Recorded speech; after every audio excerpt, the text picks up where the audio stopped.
بسم اللہ والصلاة والسلام علی رسول اللہ، اما بعد۔ محترم ناظرین، السلام علیکم ورحمۃ اللہ وبرکاتہ۔ چند ایک ایسی چیزوں کا ذکر کیا جائے گا کہ جن سے روزہ ٹوٹ جاتا ہے، قضا لازم آتی ہے روزے کی، کفارہ لازم نہیں آتا۔ محترم ناظرین، اگر کوئی انسان بھول کر کوئی چیز کھا لیتا ہے اور اسے مسئلے کا علم نہیں تھا کہ بھول کر کھانے پینے سے روزہ نہیں ٹوٹتا، اور وہ پھر یہ سمجھ کر کھاتا ہے یا پیتا ہے کہ میرا روزہ ٹوٹ گیا ہے، تو ایسی صورت میں انسان کا روزہ ٹوٹ جائے گا اور اس روزے کی قضا کرنا انسان کے ذمہ لازم ہوگی۔ اسی طرح اگر روزہ دار انسان کو قے آ گئی اور اسے مسئلے کا علم نہیں تھا کہ قے آنے سے روزہ نہیں ٹوٹتا، پھر وہ انسان یہ سمجھ کر کھاتا پیتا ہے کہ میرا روزہ ٹوٹ گیا ہے، تو ایسی صورت میں بھی انسان کے ذمے روزے کی قضا لازم ہوگی اور روزے کا کفارہ نہیں ہوگا۔ دوسری چیز کہ جو چیزیں بطور غذا یا بطور دوا نہیں کھائی جاتی، ایسی چیز کو اگر انسان حلق سے نیچے نگل لیتا ہے، وہ حلق سے نیچے چلی جاتی ہے، تو ایسی صورت کے اندر بھی انسان کے ذمے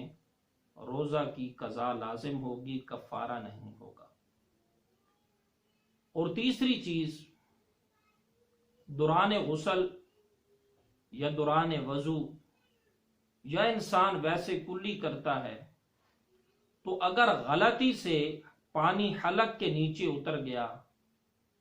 تو انسان کا روزہ ٹوٹ جائے گا،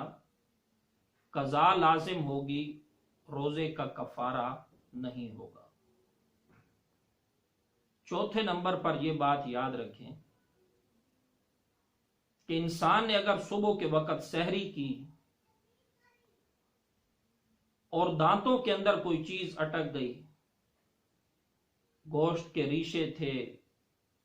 یا روٹی کے ٹکڑے تھے،